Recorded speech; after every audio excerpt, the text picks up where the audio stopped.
Alright lads, welcome back to the channel. This video is guest starring my dog. He's currently gnashing on a bone, so I do apologise if you can hear it. Anyway, not going to waste anyone's time. Let's jump into the changes that you may have missed. Now, I don't know if I missed these or everyone else has as well, but they have also added the JDAM31 or the GBU31.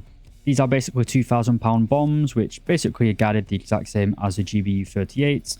The only difference is the GBU38 is a £500 iron bomb and the GBU31 is a £2,000. The good old F15C can carry 3 of them, but I believe the F16C can only carry 2 on the outer pylons. Now this is strange because in the Israeli tech tree, this F16 can carry 4 of the big Bertha GBU31s. So is Gaijin ruled by Israel? Who knows? Maybe that's the next conspiracy theory to take over. The Soviets also get some GBU31 equivalents, or more. Basically, this is GLONASS rather than GPS. Obviously, the Russians do not use American GPS. Basically, the same thing though. You activate a target point, drop the bomb, and it's going to guide itself towards that.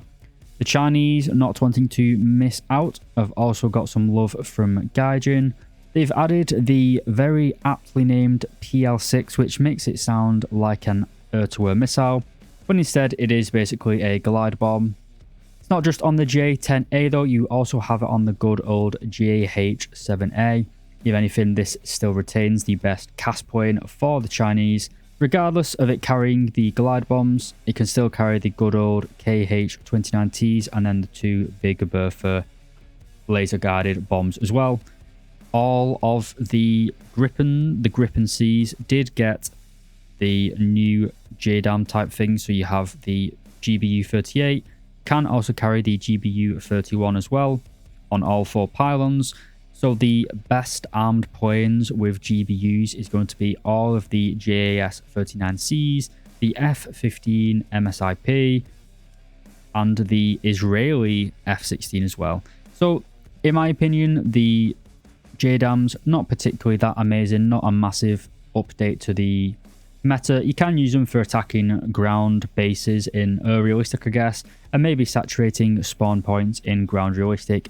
Maybe get 1 or 2 kills on those dirty pansiers.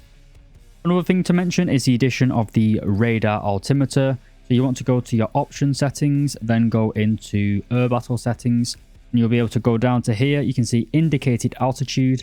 By default, this is going to be set to barometric altitude only, which basically uses the pitot tubes in the nose of the airplane.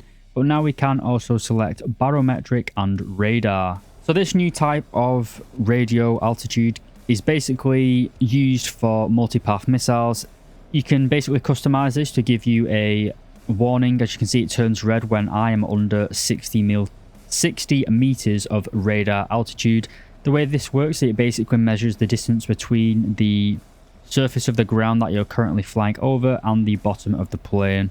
So barometric obviously only works on sea level pressure. So as you can see here, our barometric pressure is like 100 meters or so, and our radar altitude is only 9 meters, because there's 9 meters below the plane and the ground. Basically, the lower you are to the ground, the harder it is for a missile to see you, because the radar waves are being bounced off the ground. It basically makes it quite hard to get a solid lock. The HSTV-L has also got quite a significant buff actually. It's got the new XM884. I'm currently broke, poor and moulding and don't have any golden eagles. And basically I've not got it unlocked. It's basically a high explosive proximity fuse shell. It has 20mm of penetration, so you're not really going to be able to overpressure anyone. It's got a decently high muzzle velocity though of 910 meters per second. That isn't even actually the best thing about this change. So the HSTV-L, it's got quite a few little changes. It's got a reverse speed update as well for all that people who care. But the best thing by far is the addition of a, I guess, guidance system. So you can obviously use this with the high explosive shells. I currently do not have them unlocked, hence I can't show you. But this is quite a good addition to the HSTV-L. It's breathing a little bit of life back into the old girl. The one thing to worry about though is that the HSTV-L, I believe, only has 26 rounds that you can take into battle at any one time. Yeah, 26 rounds. So taking some high explosive is going to diminish your basically ability to kill enemy tanks rather than enemy aircraft. Another feature which is a highlight for the majority of people I've seen on this update is going to be the customizable sight settings. So you want to go into your options, go into ground vehicle settings, and then sight settings. Here we are basically able to customize every single thing about our sight. So you can pick between quite a lot of things. You've got M1, Leopard 2, you can even take the funky CV90, which I have no idea what any of this stuff means. I'm guessing it's just a way to guess the range. You can still just stick to the default grid sight and then basically add stuff to it. So you can add a turret on. This basically tells you where your turret is in relation to the hull of your vehicle. Have a field of view. Basically this tells you when you click your zoom in button, this is what you're going to see. Quite a nice addition. I've made my own preset here, which is kind of, it's more suited to me. It's not really going to be that effective for most people. Another interesting change is that the M1128 has now got a hydromatic suspension, allowing you to depress or basically allowing you to do like a wheelie or do a thing, I guess. So you can tilt the vehicle backwards. I don't know why you'd want to do that. But more importantly, we can tip it all the way forwards, which does give us a substantial amount of gun depression. It's absolutely hammering it down outside. So you can see if we use the suspension here, we can massively increase our gun depression as my phone goes off. This is a very valuable thing for the M1128 as it suffers probably some of the worst vertical gun characteristics in War Thunder because of that massive long nose. But what's interesting though is that the brother, the M1128 Wolfpack, does not get it, and neither does the Lavard. Both of these vehicles, the Wolfpack and the Lavard, should also get the ability to depress, and they basically get hydrogas, or not hydrogas, they basically have the ability to change the suspension.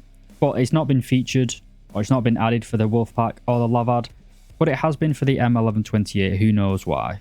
The next one I'm going to take a look at, and we'll go to everyone's favourite helicopter, the KA-52, and that is that several helicopters have got damage model improvements, I guess. So now if you actually shoot down a KA-52, it's going to actually do some damage to it rather than just getting a hit notification. So a hit here is going to knock out the weapons guidance, and a hit here is going to knock out sensors, whatever that is. Anyway, it's a good quality of life for people shooting down a helicopter, so basically anyone fighting against the Soviets. Another thing to mention is that the X-ray for several vehicles have also been improved. Now you can go on the X-ray filter here and then basically just filter by things you want to see. So if you want to find out a way of killing, let's find a good vehicle here, like the Leopard 2A7s or 2A4s if I can find it. Let's just use this one. So if we want to filter, if we want to know how to knock out as many crews we can in a single hit, we can now go into the crew and we can see that if we can shoot any Leopard 2 in the driver's port here, it stands a good chance of giving the driver a free haircut with some depleted uranium, basically castrating the commander and giving the gunner a very bad tummy ache. And it's just going to allow you to see the best way to effectively knock out enemy vehicles. For me as a content creator, it's going to allow me to take some really cool screenshots to use in videos. So thanks, Guy Jim. We can also filter it on ammunition, the weapon. Obviously, I don't know why you'd need to be told where that is. It seems quite obvious to me. And you can also feature by the actual armor layout itself. So you can see here on the Leopard 2s, they do have a massive gap just above the driver's port, kind of stuff like that. So nice new additions, not really that game changing, but as I said, it's nice for newer players to learn how to defeat certain vehicles.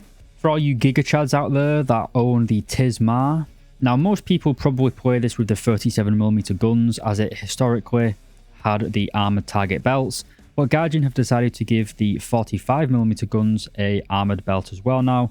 So these can penetrate 59mm of armor, and they have 30 grams of T, and I'm looking at the wrong one. They've got 76mm of armor piercing, sorry. So this is a high velocity armor piercing tracer belt with 76mm or 3 inches of armor penetration, and it's going to be pretty spicy, to be honest. Now you can also use an armor piercing high explosive round. This again, as I misspoke there, has 30 grams of TNT filler. I believe this is basically the same gun as many of the early 45mm firing guns like this thing. Oh yeah, it basically is a BR240 shell. That's quite funny, to be honest. I think the Yak K something has it as well. The Yak T, Yak K. So this thing also gets it. It is an absolute donking great big round. 59mm of pen. It's not the best, but against the roof or sides, particularly against light tanks or enemy lightly armored SPAA, it's going to absolutely dominate them. Another feature that Gaijin has changed is the, I guess you'd call it grace period, or basically when a new vehicle is introduced, you can still grind the vehicle behind it if you've already started it. Now, I believe it used to be 14 days, but I think they've changed it to 28 days. So they basically doubled it. I'm a dirty content partner and I golden eagled the Stormer AD because it's frankly the best thing to add in this update, at least for the British 10-3 lineup. So I don't know if I actually have anything. I guess you may be able to use it down here. Yeah. It's basically 28 days now, I believe. It's a nice addition for people who are trying to, I guess, grind some stuff, but I'm not playing realistic. I've got all my American vehicles, all my German vehicles, so I'm not grinding any aeroplanes anymore, sod that. Another thing to mention is that the FIAT 6614 and I believe the German premium that we got in the Battle Pass last update have had the 106mm recoilless rifle. Basically, the ability to depress and elevate the guns have been changed. So hopefully we can see that the depression has actually gone to -17. It's absolutely ridiculously slow. Need some WD-40 on those joints. As you can see, we can basically depress the gun substantially now. It's not really a meta vehicle, to be honest. It's kind of like an ambush predator, this thing. You kind of hide around corners and shoot people. But it's a nice little change. I thought I'd mention it in case anyone was looking for a reason to take this thing out again. It's also changed for the German Battle Pass thing. I don't think I got it because I couldn't be bothered grinding for it. You can see here that this now has 17 degrees of gun depression, as it is basically using the exact same weapon as that one. I'm not sure whether the twin barrel one gets it.